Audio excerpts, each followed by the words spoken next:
A more delicate way to edit a photo that may have some blemishes throughout is to use frequency separation. And to accomplish this, you would actually go into this menu. So if you go to Filters, Frequency Separation, click that, and you'll get a higher frequency and a low frequency filter preview.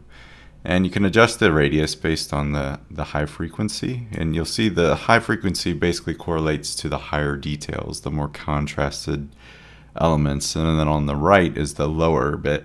And you'll see it almost looks like we have a blur filter going on. And it's kind of a neat way to separate those concerns and edit your photos. Where this excels is when you go ahead and hit apply on this filter.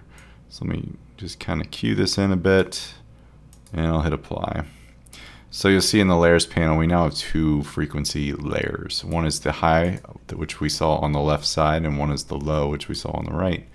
So both are great ways to edit certain things in a photo, given their relativity to the composition itself. So if I were to hide the high frequency, we kind of lose some of our contrasted bits of the image. If we bring it back, it gets a little more sharp. The same is true for the low.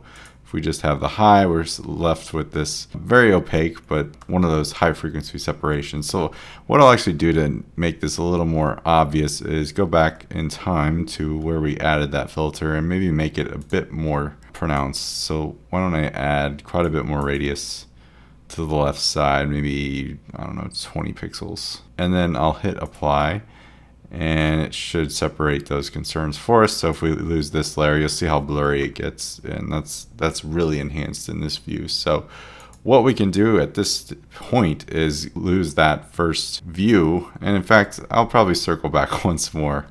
Yeah, you know how it is with editing photos. You're always kind of doing give and take kind of edits. So this is going to be maybe a little bit less, like 16 pixels, and we'll see how that looks. I want to make sure this is editable at this state. That's a little too much too. So still want to be able to see the points of interest that we want to maybe work out of the image. So in this state, you might want to just separate concerns and do things very subtly in terms of edits. So if we were to get healing brush tool, and we could just go around, you'll have to option click an area to sample it first. It looks like I forgot there.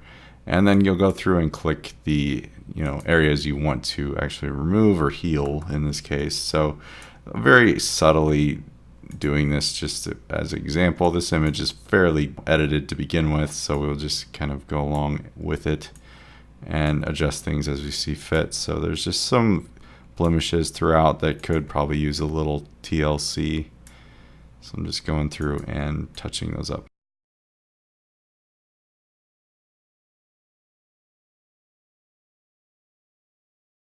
So something like that makes a little bit of difference. So if you were to add that high frequency back in, you'll notice those layers still exist and those elements are still there, but they're just not as forward. So if you were to adjust this photo with these modes compiled into one, you're still adjusting both the high and low frequency, so you don't get as much control, but you can adjust how much frequency there is in text. So say we've got this high frequency, it's a little sharp. So what if we wanted to maybe smudge or blur a bit? You can go through and just do the same thing on this layer. So I just have a basic blur brush with, let's say, the hardness pretty low, and we can adjust the size with our bracket keys and just kind of go through and maybe touch up some areas that are maybe a little too granular. Let's give it a little soft effect where it counts.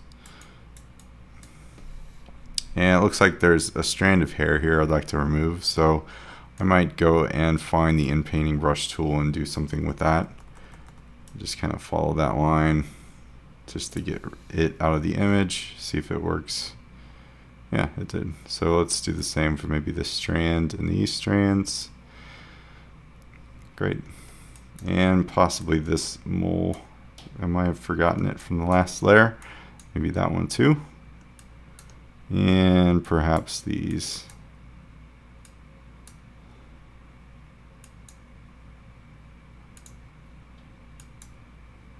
Great.